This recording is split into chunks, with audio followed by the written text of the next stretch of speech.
Hello everyone, চলে এসেছি আজকে আবার একটা নতুন ভিডিও নিয়ে। ফিতে বা দড়ি কিভাবে তৈরি করে, চলো তাহলে ভিডিওটা স্টার্ট করা যাক। কাপড়টা আমি সোজা করে নিচ্ছি।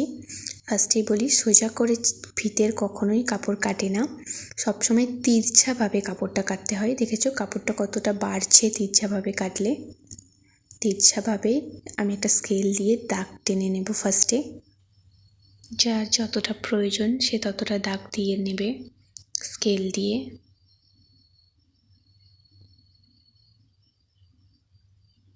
তারপর আমি ফিতে নেব, ফিতেতে দিয়ে 1.5 ইঞ্চি করে আমি দাগ দিয়ে দিয়ে যাব।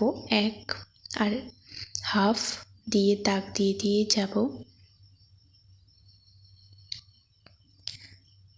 দিয়ে স্কেল দিয়ে একটা সোজা দাগ কেটে দেব ওইগুলোকে একসঙ্গে জয়েন্ট করে।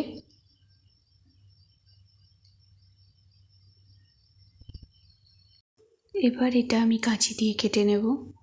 অনেকে দড়ির জন্য 2 নেয়, 1.5 নেয়, আমি 1.5 নিই সবসময়, কারণ 1.5 নিলে দড়িটা খুব ভালোভাবে বেরিয়ে আসে বা সরু হয় অনেকটা।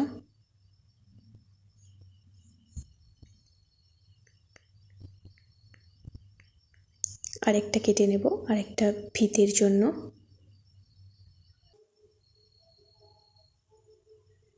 সব কাটা হয়ে গেছে, চলো এবার মেশিনে যাওয়া যাক। দড়ি বানানোর জন্য সব সময় সোজা দিকটা ভেতরে থাকবে আর উল্টো দিকটা বাইরে থাকবে। এবার দেখো এখানে সেলাই করার জন্য আমি দাগ দিয়ে দিচ্ছি কেমনভাবে সেলাইটা করতে হয়। সামনের মুখটা একটু ফাঁকা দিয়ে তারপর সরুভাবে আসতে হয়, দেখতে পাচ্ছ।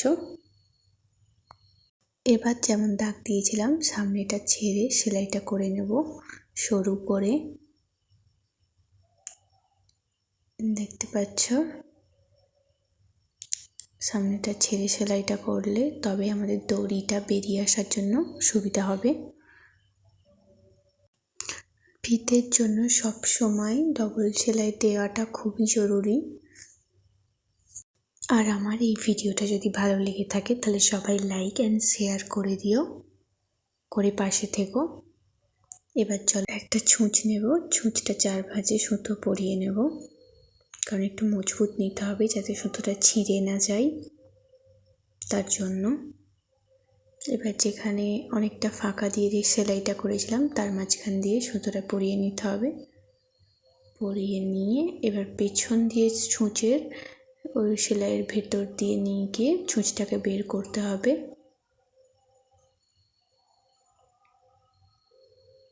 যাতে দড়িটা খুব সহজেই বেরিয়ে আসে, তার জন্য। দেখতে পাচ্ছ কেমন করে করছি, দেখলে বুঝতে পারবে।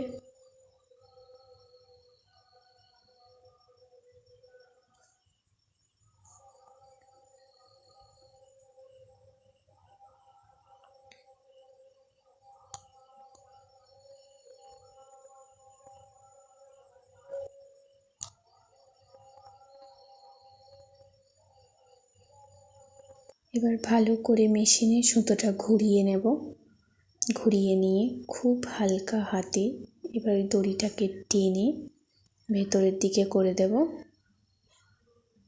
আস্তে করে করতে হবে যাতে দড়িটা ছিঁড়ে না যায়। আমার ভিডিওটা অনেক ফাস্ট করা আছে তাই মনে হচ্ছে যে আমি অনেক তাড়াতাড়ি করছি হয়তো, কিন্তু না, আস্তে আস্তে দড়িটাকে বের করে আনতে হবে, না হলে ছিঁড়ে গেলে আর হবে না, তখন আবার প্রথম থেকে করতে হবে।